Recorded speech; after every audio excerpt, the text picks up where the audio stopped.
సమస్త దేశములారా యెహోవాకు ఉత్సవధ్వని చేయుడి. సంతోషముతో యెహోవాను సేవించుడి. ఉత్సాహగానము చేయుచు ఆయన సన్నిధికి రండి. యెహోవాయే దేవుడని తెలుసుకొనుడి. ఆయనే మనలను పుట్టించెను, మనము ఆయన వారము. మనము ఆయన ప్రజలము, ఆయన మేపు గొర్రెలము. కృతజ్ఞతార్పణలు చెల్లించు ఆయన గుమ్మములో ప్రవేశించుడి. కీర్తనలు పాడుచు ఆయన ఆవరణములో ప్రవేశించుడి. ఆయనను స్తుతించుడి, ఆయన నామమును ఘనపరచుడి. యెహోవా దయాళుడు, ఆయన కృప నిత్యముండును. ఆయన సత్యము తరతరములు ఉండును. ప్రార్థించుకుందాము. ప్రేమ కలిగిన మా తండ్రి, పరిశుద్ధుడమైన మా దేవా, వందనాలు స్తోత్రాలు చెల్లిస్తున్నాను ప్రభు. మారని దేవుడవు, మార్పు లేని దేవుడవు, మహోన్నతుడవు, మహిమలో దేవా సింహాసనాసీనుడుగా ఉన్నారు. దేవా, మీ పరిశుద్ధ పాద సన్నిధికి వస్తూ దేవా మీ సన్నిధిలో ప్రార్థిస్తూ స్తుతిస్తూ ఉన్నాము. స్తుతియు మహిమయు ఘనత ప్రభావాలు దేవా మీ నామమునకేమే సమర్పిస్తూ ఉన్నాం ప్రభు. మీ సన్నిధిలో దేవా మేము ఉన్నాము. కుమారుని యందు దేవా మీరు మమ్మలను ప్రేమిస్తున్నారు. పరలోకములో దేవాన్ని మీరు మహింపరచబడుతున్నారు, ఆరాధించబడుతూ ఉన్నారు. క్రీస్తు యేసునందు సార్వత్రిక సంఘం మిమ్మల్ని ఆరాధిస్తూ స్తుతిస్తూ ఉన్నారు ప్రభు. స్తుతుల మీద ఆసీనుడుగా ఉండి మీరు దీవిస్తున్నారు. మీ ప్రేమను బట్టి దేవా, మీ సర్వాధికారమును బట్టి స్తుతులు చెల్లిస్తూ ఉన్నాము. అద్వితీయ నామమును బట్టి, ఆశ్చర్యకరమైన నామమును బట్టి స్తుతి స్తోత్రాలు వందనాలు చెల్లిస్తున్నాం ప్రభు. మీ అధికారంలో, సర్వాధికారంలో ఆరాధన అంతయు జయప్రదం చేయండి, దీవించమని క్రీస్తు వేరట ప్రార్థించి అడిగి వేడుకొనుచున్నాను మా పరలోకపు తండ్రి. ఆమేన్. పరిశుద్ధ గ్రంథముల నుండి 42వ దావీదు కీర్తన, కోరహు రాసిన కుమారుల కీర్తన. ఉత్తర ప్రత్యుత్తరీతిగా చదువుకుందాము. ఇందులో నుండి సమయమునకు ఏర్పాటు చేయబడిన వాక్య భాగాన్ని చదువుకుందాము. నిర్గమాకాండము 13వ అధ్యాయము. నిర్గమాకాండము 13వ అధ్యాయము 17 నుండి 22 వరకు. యోహాను సువార్త 10వ అధ్యాయము 7 నుండి 14 వచనాల వరకు, 7 నుండి 14 వచనాల వరకు రోమీలకు రాయబడిన పత్రిక. 12వ అధ్యాయము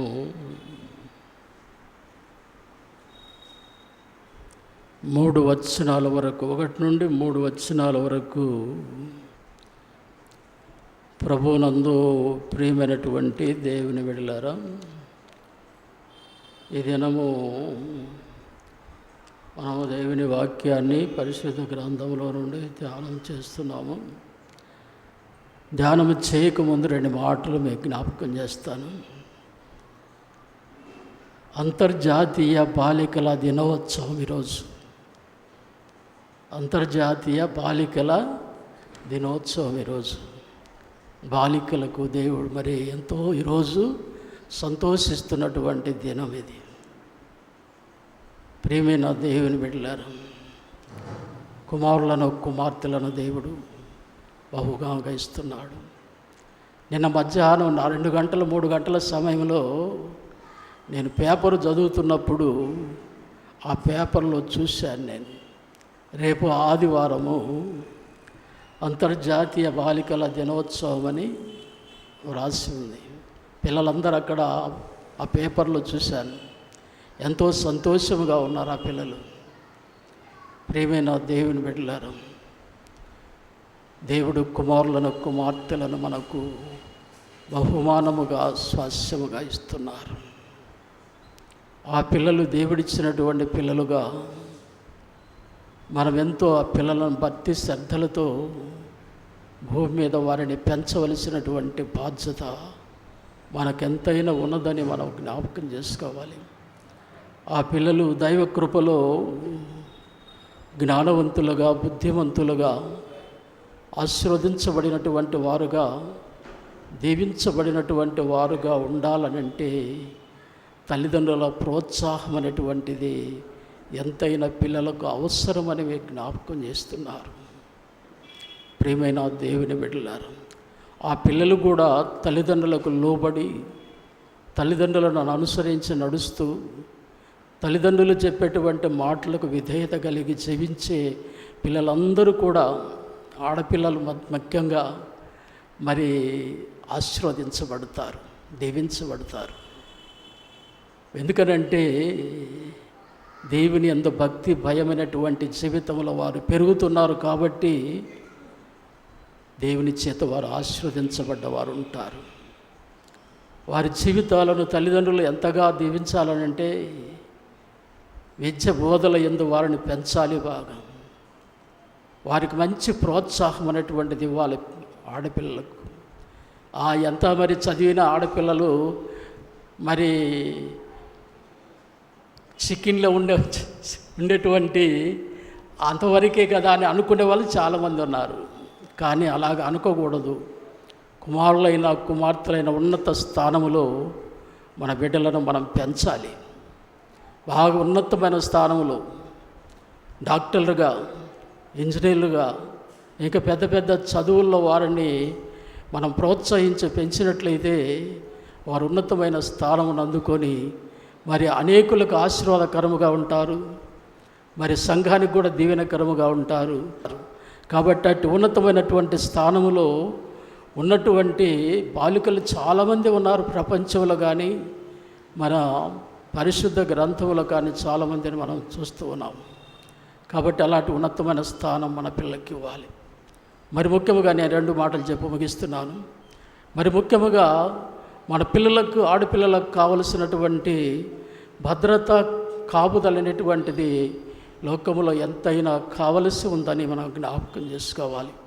నేటి యవనస్తులు బాలికలను చూస్తున్నారంటే మరి ఎలాగ చూడాలంటే ఒక సహోదరి ప్రేమతో చూడవలసినటువంటి అవసరత కూడా ఉందని మేము జ్ఞాపకం చేస్తున్నాను.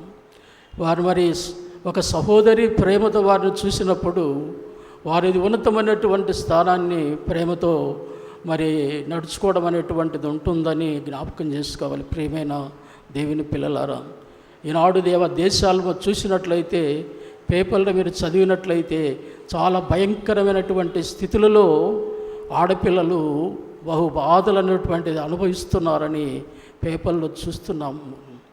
అలాంటి భయంకరమైనటువంటి స్థితిలోనికి ఆడపిల్లలు రాకుండా ఉండాలనంటే యవనస్తులైనటువంటి పిల్లలు మూర్ఖులుగా ఉండకుండా ఏం చేయాలంటే సహోదరి అన్నటువంటి ప్రేమతో వారిని మరి చూసినప్పుడు మరి దేవుని కాపుదల అనేటువంటిది వారికి ఉంటుందని మీకు జ్ఞాపకం చేస్తున్నాను. ప్రియమైన దేవుని బిడ్డలారా, ఈనాడు మన క్రైస్తవ సంఘాల్లో మనం చూసినప్పుడు మరి యవనులైనటువంటి పిల్లలు, మగపిల్లలు మరి బాలికలను ఎంతో ప్రేమతో ఆదరిస్తున్నారు.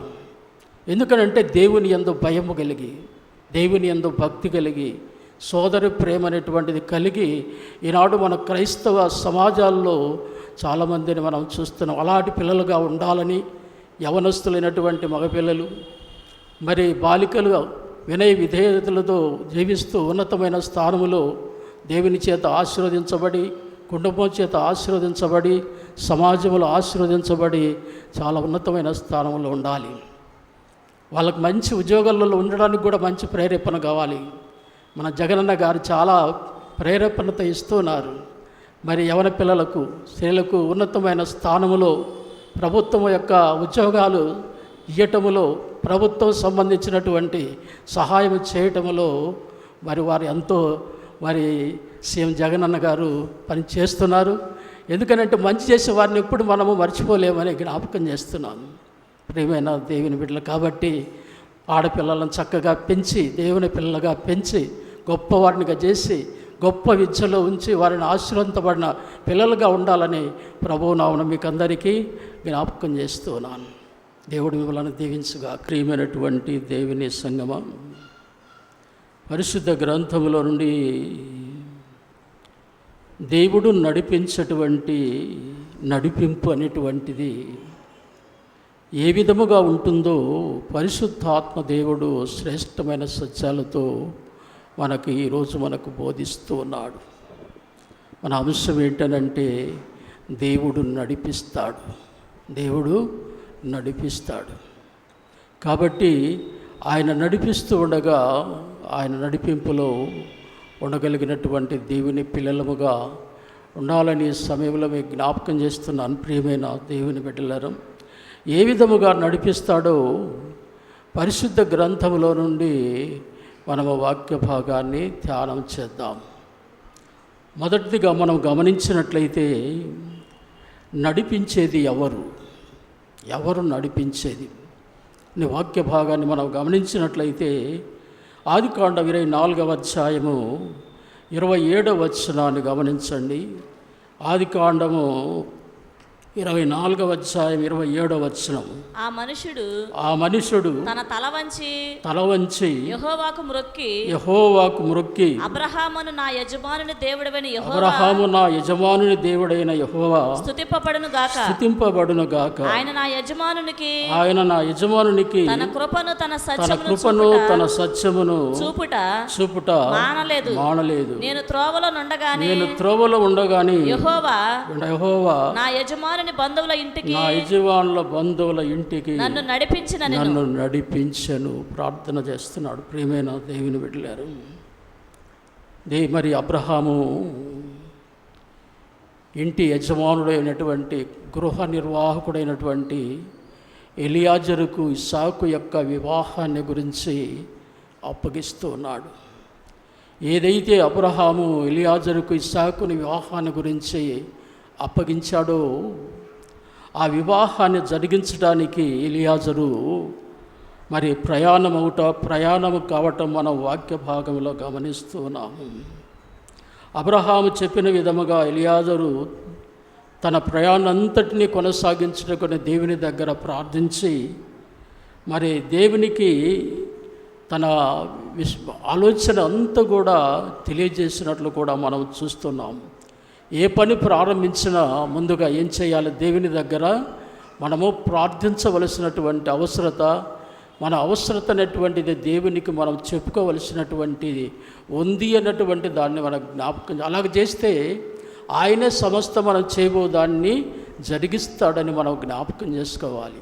అలాగనే ఈ మరి ఎలియాజరు కూడా ఇస్సాకునకు మరి వివాహ విషయంలో ఆయన నాహూరు పట్టణానికి బయలుదేరుతున్నాడు. నాహూరు పట్టణానికి బయలుదేరే ముందు దేవుని దగ్గర ప్రార్థన చేసుకొని ఆయన బయలుదేరుతూ ఉన్నాడు.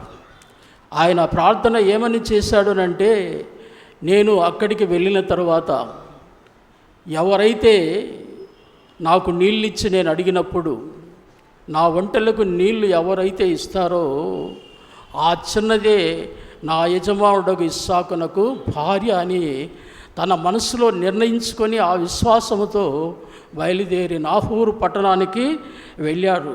ఆ నాహూరు పట్టణం దగ్గర ఏం చేశాడంటే ఒంటెలను మోకరింపజేశాడు ఆ బావి దగ్గర.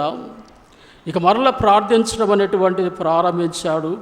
ఆ ప్రార్థిస్తున్నటువంటి సమయంలోనే రెబెకా ఏం చేసిందంటే కడవ భుజం మీద పెట్టుకొని బావి దగ్గరికి నీళ్ళ కొరకు వచ్చింది.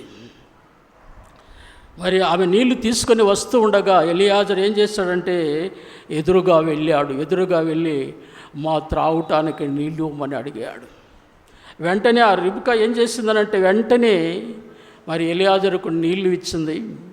తన ఒంటెలకు కూడా నీళ్లు చేదిపోస్తానన్నటువంటి ఆ మంచి మనసు కూడా రెబెకా చూపినప్పుడు తన విశ్వాసము, తాను ఏర్పాటు దేవుడు ఇలా జరిగించాడని చెప్పుకొని వెంటనే ఆయన తీసుకొని వెళ్ళినటువంటి బంగారు కడియం వాటిని ఆ చిన్నదానికి మరి చేతికి ఇచ్చినట్లుగా మనం వాక్య భాగంలో చూస్తాం.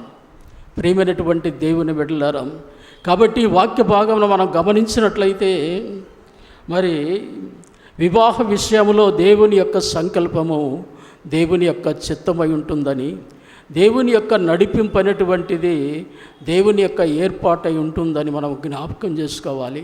ఈ ఏర్పాటు అంతా కూడా దేవుడు పరిశుద్ధాత్మ ద్వారా ఈ భూమి మీద వివాహాలు ఏర్పాటు చేసినటువంటి ప్రతి వారికి ఆయన సిద్ధపరుస్తూ ఉంటాడు. పరిశుద్ధాత్మక ఏర్పాటులోనే మన యవనస్తులైనటువంటి పిల్లలకు వివాహాలు అనేటువంటివి దేవుడు సిద్ధపరుస్తున్నాడని మనం జ్ఞాపకం చేసుకోవాలి. వివాహం అనేటువంటిది మన చిత్తము మన ఏర్పాట్లో లేదు. దేవుని యొక్క ఏర్పాటు, దేవుని ఏర్పాటు ప్రకారం అనేటువంటిది వివాహాలని దేవుడు జరిగిస్తున్నాడని మనం గమనించవలసిన వారముగా ఉన్నాం. కాబట్టి ప్రియమైన దేవుని బిడ్డలారా, ఇస్సాకు వివాహానికి మరి ఎలియాజరుగా అంతా కూడా సిద్ధపరిచినట్లుగా దేవుడు ఆ కార్యం అంతా కూడా ఏర్పరిచి మరి జరిగించినట్లు కూడా మనం గమనిస్తున్నాం. కాబట్టి వివాహ ఏర్పాట్లు నడిపించేటువంటి వారు మన దేవుడే అన్నటువంటి దానిని మీకు జ్ఞాపకం చేస్తున్నాను. ప్రియమైన దేవుని బిడ్డలారా, ఏ విషయం వివాహ విషయంలోనికి వచ్చే వరకు మనము దేవుణ్ణి అడగాల. మన పిల్లల కొరకు యవన కాలం వచ్చే వరకు మన పిల్లలు దేవుణ్ణి అడగాలి. మనం దేవుడిని అడిగినప్పుడు ఆయన నడిపిస్తాడు. ఆయన ఏర్పాటు అంతా కూడా సిద్ధమైనటువంటి చేస్తాడు. మనుషులనే వాడుకుంటాడు. ఆయన పరిశుద్ధ ఆత్మ ద్వారా భూమి మీద మనుషులనే ఆయన వాడుకుంటాడు. ఆయన కార్యం అనేటువంటిది ఆయన సఫలం చేస్తాడు. ఆయన నడిపిస్తాడు. ప్రియమైన నడిపించేవాడు మన దేవుడే అని మనం జ్ఞాపకం చేసుకోవాలి. రెండవ విషయాన్ని మనం జ్ఞాపకం చేసుకుందాము. రెండవ విషయం ఏంటంటే, ఆయన ఎవరిని నడిపిస్తాడు? ఆయన నడిపించేది ఎవరిని? లోకాన్ని నడిపిస్తాడా? లోకాన్ని నడిపించడుగా. ఎవరిని నడిపిస్తాడంటే బానిసత్వము నుండి విడిపించబడిన వారినే నడిపిస్తాడు. బానిసత్వము నుండి విడిపించబడినే నడిపిస్తాడు. ఇక్కడ వాక్య భాగంలో మనం చూస్తున్నాం. నిర్గమకాండం 13వ అధ్యాయం 17-18 వచనాలు మనం చూసినప్పుడు, ఫరో ప్రజలను పోనిచ్చాడు. దేవుడు ఆ ప్రజలను యుద్ధము చూసినప్పుడు వారు పశ్చాత్తాపడి తిరిగి ఐగుప్తుకు వెళ్ళిపోతారేమోనని అనుకొని ఫిలిష్తీయుల దేశము సమీపమైన ఆ మార్గమున వారిని నడిపించలేదు. అయితే దేవుడు ప్రజలను చుట్టూదారియగు ఎర్ర సముద్రం మార్గమున వారిని నడిపించెను. చూడండి, బానిసత్వము నుండి విడిపించబడినటువంటి ఇశ్రాయేలీలనే ఆయన వాగ్దాన దేశానికి ఆయన నడిపిస్తూ ఉన్నాడు. కనుక పాపములుండి శాపములుండి విడిపించబడినటువంటి వారినే పరలోక శ్రేష్టమైనటువంటి వాగ్దాన దేశానికి ఆయన నడిపిస్తాడు. దేవుని ఎరగనటువంటి వారికి, దేవుని రక్షణ అనేటువంటి పొందనటువంటి వారికి ఆ నడిపింపు అనేటువంటిది ఉండదు. నడిపించేది ఆయన పిల్లలే అన్నటువంటి దానిని దేవుని గ్రంథం అనేటువంటిది మనకు తెలియజేస్తుంది. ప్రియమైనటువంటి దేవుని వీళ్ళ కాబట్టి మరి ఇశ్రాయేలును మరి నడిపిస్తూ ఉన్నప్పుడు ఆయన ఎలాగ నడుస్తున్నట్టే వారి యొక్క ఉద్దేశాలు, ఆలోచనలు అన్నీ తెలుసు దేవునికి. ఇశ్రాయేలు యొక్క ఆలోచనలు, తలంపులన్నీ కూడా మరి మహాజ్ఞాని అయినటువంటి ఆ దేవునికి తెలుసు. కాబట్టి తగిన మార్గములో వారిని నడిపించడానికి ఇష్టపడ్డాడు ఆయన. తగిన మార్గం ఏదంటే మనము వాక్యములో చూస్తున్నాము. 18వ వచనములో వ్రాయబడిన మాటలు మనం చూస్తున్నాము. అయితే దేవుడు తన ప్రజలను చుట్టూ దారియగు ఎర్ర సముద్రం మార్గమున వారిని నడిపించాడు. చుట్టూ తిరిగి నడిపించాడు. ఒకవేళ యుద్ధములు చూస్తే వారు భయపడి మరలా తిరిగి ఐగుప్తుకు వెళ్ళడానికి ఇష్టపడతారేమో. దేవుడు ఆయన జ్ఞానంతో ఏం చేశాడంటే చుట్టూ వారిని ఎర్ర సముద్ర మార్గమున వారిని వాగ్దాన దేశానికి నడిపిస్తున్నాడు అనేటువంటి దాన్ని గమనిస్తున్నాం. ప్రియమైన దేవుని బిడ్డలారా, గమనించండి, ఇశ్రాయేళ్ల బలహీనత ఆయనకు తెలుసు. ఇశ్రాయేలు ఎలాంటి వారో, వారి బలహీనత ఎలాంటిదో, వారికి ఉన్నటువంటి అపనమ్మిక కూడా ఎలాంటిదో, వారిలో ఉన్నటువంటి అస్థిరమైనటువంటి జీవితం ఎలాంటిదో, వారిలో ఉన్నటువంటి తిరుగుబాటు చేసేటువంటి జీవితం అనేటువంటిది ఎలాంటిదో దేవునికి మాత్రము తెలుసునని మనం జ్ఞాపకం చేసుకోవాలి. ప్రియమైన దేవుని బిడ్డలారా, కనుకనే ఆయన ఆలోచన ప్రకారము, ఆయన యొక్క ఏర్పాటు ప్రకారం, ఆయన చిత్త ప్రకారము తాను విమోచించినటువంటి తన ప్రజలను వాగ్దాన దేశానికి ఆయన నడిపిస్తున్నాడు. కనుక మన ఏర్పాటు కాదు, ఆయన ఏర్పాటు, ఆయన చిత్తము, ఆయన ఆలోచన ప్రకారము ఆయన నడిపిస్తాడు. వారి యొక్క జీవితం అంతా కూడా ఆయనకు తెలుసు. అందుకే వారిని ఎలాగ నడిపిస్తున్నాడు అలాగ నడిపిస్తూ ఉన్నాడు. మన జీవితాలు కూడా ఆయనకు తెలుసు. మన జీవితాలు, వ్యక్తిగత జీవితాలు కూడా ఆయనకు తెలుసు. మన అంతరంగ జీవితం కూడా అంతా తెలుసు. మన ఆలోచన తలంపులని తెలుసు. కనుక మనల్ని ఎలాగ నడిపించాలి ఆయన నడిపిస్తాడని దేవుని గ్రంథం కూడా మనకు తెలియచేయబడి ఉన్నదని మనం జ్ఞాపకం చేసుకోవాలి. ప్రియమైనటువంటి దేవుని బిడ్డలారా, వారిని సరైనటువంటి మార్గములో ఆయన నడిపిస్తున్నాడు. మరి మంచి కాపరిని వారిని నడిపిస్తున్నాడు అనేటువంటి దానిని మనము లేఖనముల నుండి గమనిస్తున్నాం. ఆ మంచి కాపరి మంచి శ్రేష్టమైనటువంటి ఆశీర్వాదకరమైనటువంటి ప్రయాణమే వారికి ఇస్తాడు. ఎందుకు? ఆయన మంచి కాపరి అన్నాడు. ఆయన మంచి కాపరి కాబట్టి ఆ కాపరి వారిని ఎలాగ నడిపిస్తున్నాడంటే, అటు శత్రువుల చేతికి అప్పచెప్పకుండా, అటు యుద్ధాల మార్గంలో ప్రయాణం చేయకుండా వారిని నడిపిస్తున్నటువంటి అనుభవం ఎలాగా ఉంది అని అంటే, పరిశుద్ధ గ్రంథంలో మీరు చూడండి, ద్వితీయోపదేశకాండ 32వ అధ్యాయము, ద్వితీయోపదేశకాండ 32వ అధ్యాయం 11, 12 వచనాలు చూడండి. భూమి యొక్క దేవుడు తన ప్రజలను ఆయన నడిపిస్తున్నాడని మనం వాక్య భాగంలో చూస్తున్నాము. పక్షిరాజు తన గూడు రేపి తన పిల్లలపైన అల్లాడుచు రెక్కలు చాపుకొని వాటిని పట్టుకొని తన రెక్కల మీద వాటిని మోయినట్లు యెహోవా వారిని నడిపించెను. మాత్రము యెహోవా వారిని నడిపించనండి. ఎలాగనంటే, పక్షిరాజు ఏం చేస్తారంటే, పిల్లలకు ఎగరడం అనేటువంటిది నేర్పించడానికి గూడు చెదరగొట్టేస్తాడు. ఆ గూడు ఎక్కడ పెడతాడో తెలుసా? ఈ కాకులు పోకులు చిన్న చిన్న చెట్ల మీద పెడతాయి. కానీ పక్షిరాజు గూడు ఎక్కడ పెడతాడంటే ఎత్తైనటువంటి పర్వతం మీద పెడతాడు.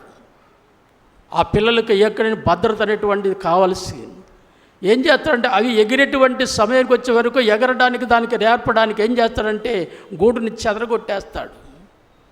గూడుని చెదరగొట్టేసిన తర్వాత ఏం చేస్తాడంటే, ఆ పిల్లలు అల్లాడుతూ ఉంటాయి. పైనుంటి ఒకవేళ కింద పడేటువంటి పరిస్థితుల్లోకి రావడానికి కూడా అవకాశం ఉండవచ్చు. ఆ సమయంలో ఏం చేస్తాడంటే పక్షిరాజు ఏంటంటే ఎవ్వున వాటి కిందికి వచ్చి వాటిని రెక్కల మీద చేర్చుకుంటాడు.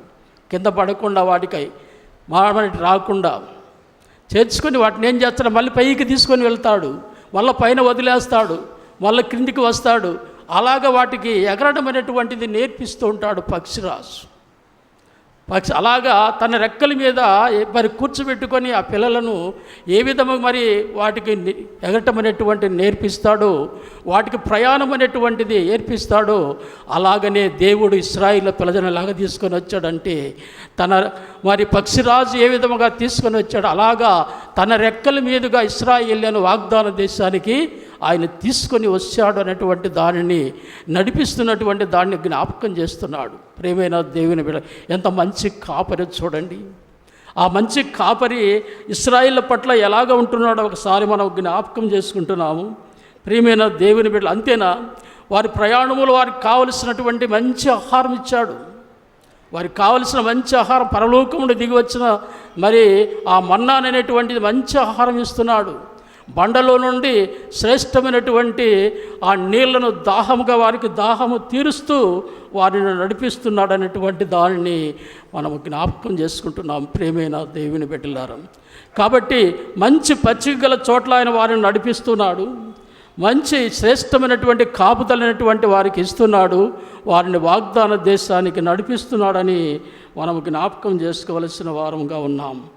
ఈనాడు గమనించండి ప్రియమైన దేవుని బిడ్డలారా, వాగ్దాన దేశానికి ఇశ్రాయేలు ప్రజలను ఏ విధముగా మంచి కాపరి ఎలాగ నడిపిస్తున్నాడో, మన మంచి కాపరినటువంటి యేసయ్య ఏం చేస్తున్నాడంటే, మనలను శ్రేష్టమైనటువంటి పరలోక వాగ్దాన దేశానికి ఆయన ఆత్మలో కావలసినటువంటి నడిపింపు ఇస్తే మనలను వాగ్దాన దేశానికి ఆయన నడిపిస్తూ ఉన్నాడు. మనల్ని నడిపించడానికి మన ముందు ఎవరున్నారు, మనలో ఎవరున్నారు అంటే పరిశుద్ధాత్మ ఉన్నాడు. ఆ పరిశుద్ధాత్మ నడిపింపు ప్రకారము దేవుడు మనల్ని పరలోక వాగ్దాన దేశానికి నడిపిస్తున్నాడు. ఆ మంచి కాపరి, ఆ నడిపింపులో ఆ మంచి కాపరి మనలను ఆత్మలో కావలసినటువంటి నడిపింపులో ఉన్నప్పుడు ఆయన స్వరం అనేటువంటిది మనకు వినిపిస్తూ నడిపిస్తాడు. ఆయన స్వరం అనేటువంటిది ఆయన పిల్లలకు, విశ్వాసులకు, దేవుని పిల్లలకు వినిపిస్తూ ఆయన నడిపిస్తూ ఉంటాడు.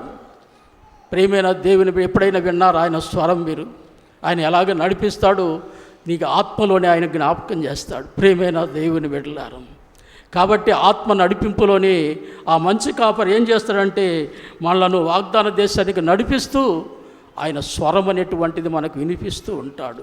యోహాను సువార్త 10వ అధ్యాయం 2వ వచనం చూడండి. యోహాను సువార్త 10వ అధ్యాయం 2వ వచనం. గొర్రెలు తన స్వరమును ఎరుగును, అతడు తన సొంత గొర్రెలను పేరు పెట్టి పిలిచి వాటిని వెలుపడికి నడిపించును. ఇక్కడికి మనం కూడా చూస్తున్నాము. గొర్రెలు తన స్వరము వినును, తన సొంత గొర్రెలను పేరు పెట్టి ఆయన పిలుస్తాడు. తన సొంత గొర్రెలు అంటే మరి బానిసత్వం నుండి విడిపించబడ్డవారు. ఆయన సొంత గొర్రెలు ఎవరనంటే విశ్వాసులు, యేసుక్రీస్తునందు రక్షించబడినటువంటి వారు. వారిని మరి ఏం చేస్తారంటే పేరు పెట్టి పిలిచి నడిపిస్తానని వాగ్దానం చేస్తున్నాడు. ప్రియమైన దేవుని బిడ్డలు చూడండి, మా పేర్లన్నీ తెలుసు, మన పేర్లన్నీ తెలుసు ఆయనకు. ఆనాడు తన సొంత ప్రజలైనటువంటి ఇశ్రాయేలు పేర్లన్నీ కూడా తెలుసు కనుక పేరు పెట్టి పిలిచి ఆయన నడిపిస్తారు. అబ్రహాము పేరు పెట్టి పిలిచి అబ్రహామును వాగ్దాన దేశానికి నడిపించాడు. ప్రియమైన దేవుని బిడ్డలారా, కాబట్టి ఆ రీతిగా మరి తన ప్రజలను, తన సొంత ప్రజలను ఆయన ఏం చేస్తాడంటే పేరు పెట్టి పిలిచి తన స్వరం అనేటువంటిది వినిపించి వాగ్దాన దేశానికి ఆయన నడిపించేటువంటి ప్రభువుగా ఉన్నాడనేటువంటి సత్యాన్ని మనం జ్ఞాపకం చేసుకుంటూ ప్రియమైన దేవుని బిడ్డలారా, అలాగనే ఆయన పరిశుద్ధాత్మిక వెలుగులో నడిపింపులో ఆయన స్వరం అనేటువంటిది మనకు వినిపించు నడిపిస్తాడు. దేవుడు ఆత్మ గనుక, దేవుని ఆత్మ అనేటువంటిది మనలో ఉన్నాడు గనక ఆ ఆత్మస్వరూపైన దేవుడు ఈ ఆత్మలో ఉన్నటువంటి ఆత్మతో మాట్లాడినప్పుడు ఈ ఆత్మ మన మనస్సాక్షిని నడిపిస్తుంది. అదే ఆత్మ శబ్దం. ప్రేమైనటువంటి దేవుని గుర్తించినప్పుడు ఈ మనస్సాక్షి అనేటువంటిది మనలను భూమి మీద నడిపిస్తుందని మనం జ్ఞాపకం చేసుకోవాలి. ప్రియమైన దేవుని బిడ్డలు, కాబట్టి ఈ రీతిగా ఆయన ఏంటంటే ఆయన స్వరముని విడిపిస్తూ ఆయన తన ప్రజలనేటువంటిది వాగ్దాన దేశానికి ఆయన నడిపిస్తూ ఉన్నాడు. ఆయన వాగ్దాన దేశానికి నడిపిస్తూ వారికి కావలసినటువంటి ప్రతిదీ కూడా ఆయన ఇస్తున్నాడు. ఆయనకు ఒక మంచి పేరు ఉంది. ఏంటంటే యోహాను సువార్త ఆ 10వ అధ్యాయంలో 14వ వచనంలో రాయబడింది, నేను గొర్రెలకు మంచి కాపరిని. ఆయన ఎలాంటి వాడు? చాలా మంచి కాపరి, ప్రాణం పెట్టినటువంటి కాపరి అని మనం జ్ఞాపకం చేసుకోవాలి. ఆ కాపరి నీకు నాకు ఈనాడు అందరికీ కాపరిగా ఉన్నాడంటే మనం ఎంతో ధన్యులం. ప్రియమైన దేవుని బిడ్డలారా, భౌతికంగా ఆయన మనల్ని కాస్తున్నాడు, ఆధ్యాత్మికంగా కూడా మనల్ని కాస్తూ ఉన్నాడు అనేటువంటి సత్యాన్ని, ఆయన మన కాపరి అనేటువంటి సత్యాన్ని మనం మర్చిపోవద్దు. ఎప్పుడైనా ఈ భూలోకములో ఏదైనా మరి నీవు అడగాలంటే ఆ మంచి కాపరిని అడుగుతనే ఆ పరలోకము అన్న దేవుడు నీకు సహాయం అనేటువంటిది ఇస్తాడు. ఆ మంచి కాపర లేకుండా నీవు దేవుణ్ణి డైరెక్ట్గా అడిగావనుకో అది నీకు దొరకదు. నీవు అడిగేది ఏదో మంచి కాపరినటువంటి యేసుక్రీస్తు ద్వారానే తండ్రి అయిన దేవునికి అడగాలి నీవు. అప్పుడు తండ్రి అయిన దేవుడు నీకు ఇస్తాడు. క్రీస్తు ద్వారానే నిత్య జీవము, క్రీస్తు ద్వారానే దేవునితో సమాధానం, క్రీస్తు ద్వారానే పాప క్షమాపణ. ఇవన్నీ కూడా మన మంచి కాపరినటువంటి యేసుక్రీస్తు ద్వారానే మనము పరలోకానికి నడిపిస్తున్నటువంటి వారముగా ఉన్నాం. ఆ యేసయ్య మన మంచి కాపరి కాబట్టి ప్రియమైనటువంటి దేవుని బిడ్డలారా, ఆయన ఏం చేస్తారంటే ఆయన స్వరమును వినిపిస్తూ వాళ్ళను వాగ్దాన దేశానికి నడిపిస్తూ ఉంటాడు. కనుక ఆయన స్వరం అనేటువంటిది పరిశుద్ధాత్మిక నడిపింపులో మనం ఉన్నప్పుడు, ఆ స్వరం అనేటువంటిది మనం వినపడుతుంటున్నప్పుడు పరిశుద్ధాత్మ స్వరాన్ని దాన్ని బట్టి మనం ప్రయాణం అనేటువంటిది చేయవలసిన వారముగా ఉన్నామని మనం ఈ సమయంలో జ్ఞాపకం చేసుకోవాలి. ప్రియమైన దేవుని బిడ్డ కనుక ఆయన మరి ఎవరిని నడిపిస్తున్నాడంటే విమోచించబడినటువంటి వారిని, పాపం అనేటువంటి బానిసత్వం నుండి విడిపించబడిన వారిని వాగ్దాన దేశానికి ఆయన నడిపిస్తున్నాడని మనము రెండవదిగా జ్ఞాపకం చేసుకుంటున్నాం. కనుక మూడవది మనం గమనిస్తాము, పరిశుద్ధ గ్రంథంలో మరి యెహోవా నిన్ను సరళమైన మార్గములో నడిపించును. నడిపించేది యెహోవా నిన్ను. రెండవది జ్ఞాపకం చేసుకున్నాము, మనల్ని నడిపించేది పరిశుద్ధాత్ముడని మనం జ్ఞాపకం చేసుకున్నాము. ఇక మూడవది ఏంటంటే యెహోవా నిన్ను సరళమైనటువంటి మార్గములో నడిపించును. 27వ కీర్తన 11వ వచనం, త్వరగా చదవాలి. 27 కీర్తన 11వ వచనం. యెహోవా నీ మార్గము నాకు బోధించుము. నా కొరకు పొంచి ఉన్న వారిని చూసి సరళమైన మార్గముల నన్ను నడిపించుము. కనుక ఎవరి భక్తుడు ఈ మాటలు పలుకుతున్నాడు? ప్రేమైన దేవుని బిడ్డలారా గమనించండి. సరళమైన మార్గం అంటే ఎగుడు దిగుడుగా ఉన్నది కాదు, గొప్పలు కాదు, గోతులు కావు. సరళమైన మార్గం అని అంటే ప్రేమైనటువంటి దేవుని బిడ్డలారా సమానమైనటువంటి మార్గము, ఎగుడు దిగుడు లేనటువంటి మార్గము, గోతులు లేనటువంటి మార్గమే. అది ఏమన్నారు? సరళమైనటువంటి మార్గమును నన్ను నడుపుమని భక్తుడు దేవుని దగ్గర ప్రార్థన చేస్తున్నాడు. ప్రియమైన దేవుని బిడ్డలు గమనించండి, దావీదు సులువైనటువంటి మార్గమును అడగటం లేదు, సులువైనటువంటి మార్గమును అడగటం లేదు. తన చుట్టూ ఉన్నటువంటి శత్రువులందరినీ చూస్తున్నాడు, చూస్తున్నాడు. మరి తన చుట్టూ ఉన్నటువంటి పరిస్థితులు అన్నిటినీ చూస్తున్నాడు. మరి తను ఆ చుట్టూ ఉన్నటువంటి వారిలో నుండి నన్ను తప్పించి నీ మార్గములో నన్ను నడిపించమని దేవునికి ప్రార్థన చేస్తున్నాడు. ఆ సరళమైన మార్గములో నీవు నన్ను నడిపించు. దేవునికి ప్రార్థిస్తున్నాడు. నడిపించేది ఆయనే. తన చుట్టూ ఉన్నటువంటి శత్రువుల బారి నుండి, వాళ్ళ ఆలోచనల నుండి, వాళ్ళ తలపులో నుండి నేను నడవాలనంటే నేను నడవలేను. కాబట్టి నీవే నన్ను ఆ సరళమైనటువంటి మార్గములో నడిపించమని దేవునికి అప్పగించుకుంటున్నాడు తన ప్రయాణాన్ని, తన నడకను. ప్రియమైన దేవుని బిడ్డలారా, మన ప్రయాణ జీవితంలో కూడా సరళమైనటువంటి ఆ మార్గంలో మనం నడవాలంటే దేవుని దగ్గర మన సంప్రదింపులు అనేటువంటిది కావాలి. దేవుణ్ణి అడగాలి, దేవుని చిత్తానికి జ్ఞాపకం చేసుకోవాలి. దేవుని చిత్త ప్రకారం నడవలసినటువంటి పరిస్థితి ఉందని మనం జ్ఞాపకం చేసుకోవలసి ఉన్నాం.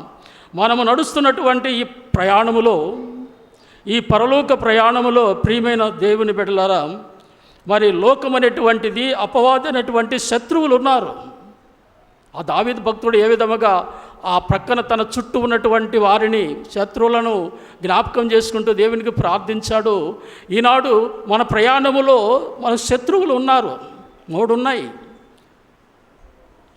ఒకటి లోకం అనేటువంటిది, అపవాది అనేటువంటిది, శరీరం అనేటువంటిది ఉంది. కాబట్టి మరి అవి మనల్ని ఎప్పుడు కూడా వెంటాడుతూనే ఉంటాయని మనం జ్ఞాపకం చేసుకోవాలి. వాటి నుండి మమ్మల్ని తప్పించి నీ సరళమైనటువంటి మార్గములను నన్ను నడిపించమని దేవునికి ప్రార్థన చేసుకోవాలి. మనం ఈ ప్రయాణం ఆత్మ సంబంధమైన పరలోక ప్రయాణము ప్రియమైన దేవుని బిడ్డలారా మన సొంతముగా నడిచేది కాదు. పరిశుద్ధ ఆత్మ యొక్క నడిపింపు కావాలి. ఆ నడిపింపులో మనం అడగవలసినటువంటి బాధ్యత కూడా దేవుని దగ్గర ఉన్నదని మనం జ్ఞాపకం చేసుకోవలసి ఉన్నాం. కనుక మన శత్రువు లోకం ఏమంటుందనంటే, లోకంలో నేను నడవడానికి లోకం పిలుస్తుంది, నిన్ను లోకంలోనికి నడవడానికి. అపవాది ఏం చేస్తుందనంటే, నా మహిమను చూపిస్తాను రండి అంటుంది. మరి శరీరం అనేటువంటి లేనిపోని కోరికలన్నీ కోరుతూ ఉంటుంది. వీటి నుండి మనం తప్పించబడాలంటే, వీటి నుండి తప్పించబడి సరళమైనటువంటి మార్గంలో మనం నడవాలంటే ప్రియమైన దేవుని బిడ్డలారా ఆయనకు అప్పగించుకోవాలి. మన ప్రయాణం, మన నడకనటువంటిది, మన ప్రయాణం అనేటువంటిది ఆయనకు అప్పగించుకున్నప్పుడే మరి ఆయన నడిపిస్తాడు. ఎట్లా నడిపిస్తాడంటే, యేసయ్య అన్నాడు కదా, పరలోకాన్ని చేరాలంటే, తండ్రిని చేరుకోవాలంటే నేనే మార్గాన్ని, నేనే సత్యమును, నేనే జీవమును. ఆ మార్గములో మరి ఆయన మనల్ని నడిపిస్తాడు. ప్రియమైనటువంటి దేవుని ఎప్పుడైతే మనము అదేవ వాగ్దాన దేశానికి ప్రయాణమవుతాం, మమ్ములను నడిపించయ్యని, నీ ఆలోచనతో నడిచిపోయని, శత్రువుకి సాతాను చేతిలో పడకుండా నడిపించయ్యని ఆయనకు ప్రార్థన చేసినప్పుడు తప్పకుండా నిన్ను ఆయన నడిపిస్తాడు, ఆయన శ్రేష్టమైన మార్గములో ఆయన నడిపిస్తాడు అనేటువంటి దానిని మరి జ్ఞాపకం చేసుకుంటున్నాం ప్రియమైన దేవుని బిడ్డలారా. కనుక దేవుని దగ్గర అడుగుతున్న భక్తుడు, మరి నీవు నన్ను సరళమైనటువంటి మార్గంలో నడిపించు. మనం కూడా దేవునికి మన నడిపింపు ప్రయాణం అనేటువంటి దేవునికి అప్పగించుకోవాలి. ఆయనతోనే మనం నడవాలి. ఆయన మనల్ని నడిపించేవాడుగా ఉంటున్నాడని మనం జ్ఞాపకం చేసుకోవాలి. 4వది మీకు జ్ఞాపకం చేస్తున్నారు చూడండి. 4వది నిత్యమైనటువంటి మార్గములో నడిపిస్తాడు. ఆయన ఏం చేస్తాడు? నిత్యమైనటువంటి మార్గములు ఆయన నడిపిస్తాడు అనేటువంటి దాన్ని చూస్తున్నాము. 139వ కీర్తన 23వ వచనము 24వ వచనము 23వ వచనం 24వ వచనము. దేవా నన్ను పరిశోధించి నా హృదయమును తెలుసుకొనుము. నన్ను పరీక్షించి నా ఆలోచనలు తెలుసుకొనుము. నీకు ఆయాసకరమైన మార్గము నా యందు ఉన్నదేమో చూడుము. నిత్య మార్గమున నన్ను నడిపించుము. భక్తుడు దేవుని దగ్గర నడిపింపును కోరుతున్నట్లు మనకు గమనిస్తున్నాడు. ఎలా కోరుతున్నాడంటే దావీదు భక్తుడు మరి గమనిస్తున్నాం. దావీదు భక్తుడు ఎలాంటి వాడంటే వేషధారి కాడు. దావీదు భక్తుడు వేషధారి మాత్రము కాడు. లోపల ఒకటి పెట్టుకొని బయట ఒకటి పెట్టుకొని దేవా నాకు సహాయం చేయమని అడగడు ఆయన. గమనించండి, ఎప్పుడైనా గమనించండి. లోపల ఒకటి పెట్టుకొని బయట ఒకటి పెట్టుకొని దేవా నన్ను నడిపించంటే ఆయన నడిపించాడు. అలాంటి వేషధారి కాదు దావీదు. కానీ ఉన్నదైనా లేనిదైనా ఏదైనా ఒకటే ఒప్పుకుంటాడు ఆయన. కనుక మరి ఈ యొక్క మరి ఎలాగ అడుగుతున్నాడంటే ఈ దావీదు భక్తుడు తన హృదయం వైపు మరి లోతులలో దుష్టత్వం ఏమైనా దాగి ఉన్నదేమో దేవుని దగ్గర ప్రార్థన చేస్తున్నాడు. దేవా మరి నా హృదయపు లోతులలో ఏదైనా దుష్టత్వం అనేటువంటిది నాలో ఉన్నదేమో ప్రార్థన చేస్తున్నాడు దేవునికి. అక్కడ రహస్యముగా శరీరేచ్ఛలు ఏమైనా ఉన్నాయేమో నాలో దావీదుకు తెలుసు. దేవుని దగ్గర అడుగుతున్నాడు. ప్రియమైన దేవుని బిడ్డలారా, మన జీవితం అంతా మరి దేవునికి తెలుసు కదా. మనం వేషధారుల వల్ల అడిగితే దేవుడు ఇష్టపడతాడా?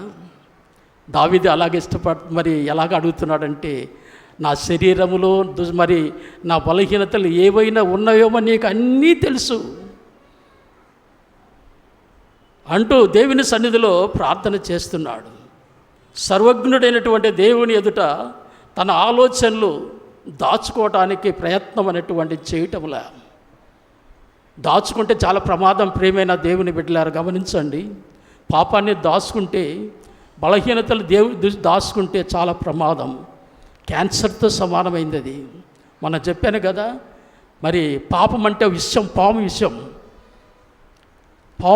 ఆ పాము విషం అనేటువంటి శరీరానికి వచ్చే మనిషి చచ్చిపోతాడు. అలాంటిది పాపం. కాబట్టి ఈ పాపం అనేటువంటిది దాచిపెట్టుకుంటే ఒక క్యాన్సర్ లాంటిది. కాబట్టి దాచిపెట్టుకోకూడదు. దేవుని దగ్గర ఒప్పుకోవాలి. భక్తుడు ఏమైనా ఉన్నదేమో ఆ దుష్టత్వం అనేటువంటిది, ఈ శరీరేచ్ఛలు అనేటువంటివి నాలో ఒకవేళ ఉన్నాయేమో మరి దేవుని దగ్గర ప్రార్థన చేస్తున్నాడు. దాచిపెట్టుకొనకుండా దేవుని దగ్గర అడుగుతూ ఉన్నాడు. తన హృదయాన్ని దేవుని పరీక్షకు అప్పగిస్తున్నాడు. ఒకసారి గుర్తు, తన హృదయాన్ని ఏం చేస్తున్నాడు? తన హృదయాన్ని దేవుని సన్నిధిలో ఆయన పరీక్షకు అప్పగిస్తున్నాడు. మన జీవితంలో కూడా అదే. మన హృదయం అనేటువంటి దేవుని సన్నిధిలో ఆయన పరీక్షకు అప్పగించుకోవాలి. ఏదైనా నీవు దేవుణ్ణి అడగాలి. ప్రేమైన దేవుని బిడ్డలారా, ఇవాళ హృదయంలో అన్ని పెట్టుకొని మరి మనం అడగటం కాదు. మన హృదయం అంతా కూడా దేవా నీవు చూడు, నా హృదయంలో ఏమైనా ఉన్నదేమని ఆయన పరీక్షకు మనకు అప్పగించుకొని ఆయన దేవుని సన్నిధిలో అనేటువంటిది మనం అడగగలిగితే, ప్రేమైనటువంటి దేవుని బిడ్డలారా, తప్పకుండా ఆయనకి ఇష్టమైనటువంటి విధముగా మనం నడవటానికి ఆయన ఇష్టపడతాడు. ఆయన ఇష్ట ప్రకారం మనం నడవాలి. కానీ మన ఇష్ట ప్రకారం అనేటువంటి మనం నడవడానికి లేదని మనం జ్ఞాపకం చేసుకోవాలి. ఎప్పుడైనా గమనించండి, దేవుని ఇష్ట ప్రకారమే మనం నడుస్తున్నాం. మన జీవితాన్ని దేవుని సన్నిధిలో పరీక్షించుకున్నప్పుడే, పరిశోధించుకున్నప్పుడే మన హృదయాన్ని, మన మనస్సును, అప్పుడే మనం దేవుని సన్నిధిలో మనము నలవడిచినటువంటి విధానం ఉన్నదని జ్ఞాపకం చేసుకోవాలి. ప్రేమైన దేవుని బిడ్డలారా, గమనించండి. మరి నిత్య మార్గం అంటే శాశ్వతమైనటువంటి మార్గము. శాశ్వత జీవానికి, శాంతికి దేవుడు మనలను నడిపించేటువంటి ఏకైక మార్గం అనేటువంటిది ఈ నిత్య మార్గం అని మనం జ్ఞాపకం చేసుకోవాలి. ఈ నిత్య మార్గమే కృపా మార్గమని, పరలోకానికి మనల్ని చేర్చేటువంటి శ్రేష్టమైనటువంటి మార్గం అని మనం తెలుసుకొని ఆయన ఇష్ట ప్రకారము మనము ఆ మార్గములో నడిచి ఆ శ్రేష్టమైనటువంటి రాజ్యములో మనం చేరుకోవలసిన వారముగా ఉన్నాము. భక్తుడు అంటున్నాడు, ఆ మార్గాన్ని ఎందుకుంటున్నాడు? ఆ మార్గం ఎలాంటిదంటే, ప్రియమైన దేవుని బిడ్డలారా, శాశ్వతమైనటువంటి మార్గంలో తాను నడవాలంటే మనస్ఫూర్తిగా తన జీవితాన్ని అప్పగించుకుంటున్నాడు దేవునికి. నా హృదయం అనేటువంటిది, నా మనస్సు అంటే అంతగా అప్పగించుకుంటున్నాను కనుక మరి సజీవ యాగముగా నా శరీరాన్ని నీకు సమర్పిస్తున్నాను. నూతనమైనటువంటి అనుభవంలోనికి రావడానికి రూపాంతరమైనటువంటిది నీ సన్నిధిలో నేను పొందుతున్నాను. నన్ను జ్ఞాపకం చేసుకో, నా హృదయాన్ని పరీక్షించుకో. దేవా, నీ సన్నిధిలో నాకు కావలసినటువంటి దాన్ని దయచేయమని దైవ సన్నిధిలో మరి దావీదు దేవుని దగ్గర అడుగుతున్నాడు. ప్రియమైన దేవుని బిడ్డలారా, మన జీవితం అంతా దేవుని సన్నిధిలో పరీక్షించుకొని దేవుని మార్గములో మనము దేవుని నిత్య మార్గములో నడుస్తూ ఉన్నాము. దేవుని పిల్లలముగా పరలోక రాజ్యానికి చేరడానికి మనం నడుస్తూ ఉన్నాము. కాబట్టి ఆ మార్గములే ఆత్మ దేవుడు మనల్ని నడిపిస్తున్నాడు అనేటువంటి సత్యాన్ని జ్ఞాపకం చేసుకుంటూ, మన హృదయ పరీక్ష అనేటువంటి దేవుని దగ్గర చేసుకుంటూ మనము ఈ ప్రయాణం అనేటువంటిది నిత్య జీవానికి చేరవలసిన వారముగా ఉన్నామని జ్ఞాపకం చేస్తున్నాను. కాబట్టి భక్తుడు నిత్య మార్గమును నడిపించమని కోరినట్లు కనుక ఆయన చిత్త ప్రకారము, ఆయన అధికారములో, ఆయన ఇష్ట ప్రకారము నడుస్తూ ఆ మార్గంలో నడిచాడు. మనం కూడా మన చిత్తం కాదు, మన ఇష్టం కాదు, దేవుని చిత్త ప్రకారము, దేవుని ఇష్ట ప్రకారము ఆయనకు సంపూర్ణంగా నా జీవితాలు సమర్పించుకొని నూతనమైనటువంటి రూపాంతరం చెందినటువంటి దేవుని పిల్లలముగా, పరిశుద్ధులముగా, దేవుని పిల్లలముగా మనము నడుచుకుంటున్నప్పుడు ఆ శ్రేష్టమైన రాజ్యానికి ఆయన ఆత్మదేవుడు మళ్ళీ నడిపిస్తూనే ఉంటాడు. ఏం భయపడవద్దు, ఆయన నడిపిస్తాడో పరిశుద్ధాత్ముడు, ఆయన చిత్తానికి లోబడి జీవించు. దేవుడు తప్పకుండా నిన్ను ఆ నిత్య మహిమలోనికి నడిపిస్తాడని మనం జ్ఞాపకం చేస్తున్నాం. ఐదవది జ్ఞాపకం చేస్తున్నాం. ఐదవది, నీతి మార్గములో ఆయన నన్ను నడిపించుచున్నాడు. నీతి మార్గములో ఆయన నన్ను నడిపించుచున్నాడు. ఇప్పుడు సరళ మార్గంలో నడిపిస్తున్నాడు. నాలుగవది మనం చూసాము. ఐదవది, నీతి మార్గములో నడిపించుము. 23వ కీర్తన 3వ వచనాన్ని చూడండి. నా ప్రాణమునకు ఆయన సేద తీర్చుచున్నాడు. ఆయన నా ప్రాణమునకు సేద తీర్చుచున్నాడు. తన నామమును బట్టి నీతి మార్గములలో నన్ను నడిపించుచున్నాడు. భక్తుడు అంటున్నాడు, ప్రియమైన దేవుని బిడ్డలారా, నా ప్రాణమునకు సేద తీర్చు. భక్తుడు చూడు, తన ప్రాణానికి సేద తీర్చుమని భక్తుడు దేవుని సన్నిధిలో సేద తీర్చుతూ మీ నీతి మార్గములో నన్ను నడిపించు, నా ప్రాణానికి సేద తీర్చయ్యా అంటూ ప్రార్థన చేస్తున్నాడు దేవుని దగ్గర. గమనించండి, గొర్రెల మంచి కాపరినటువంటి యేసుక్రీస్తు వారు ఏం చేశారు? మన కొరకు ఆయన తన ప్రాణాన్ని అర్పించాడని మనం జ్ఞాపకం చేసుకుంటున్నాం. మంచి కాపరి తన ప్రాణముని తన గొర్రెల కొరకు ఆయన ఇచ్చాడు. ప్రియమైన దేవుని బిడ్డలారు, కనుక ఏం చేస్తాడు తెలుసా? మరి మంచి కాపరి తన ప్రాణముని గొర్రెల కొరకు ఇచ్చాడు గనక ఆ కాపరి ఏం చేస్తాడో తెలుసా? అలసినటువంటి సొమ్మసిల్లినటువంటి ప్రాణాలకు సేద తీరుస్తాడు ఆయన. అలసినటువంటి ప్రాణాలను, సొమ్మసిల్లినటువంటి జీవితాలను ఆయన ఏం చేస్తాడు? సేద తీరుస్తాడు.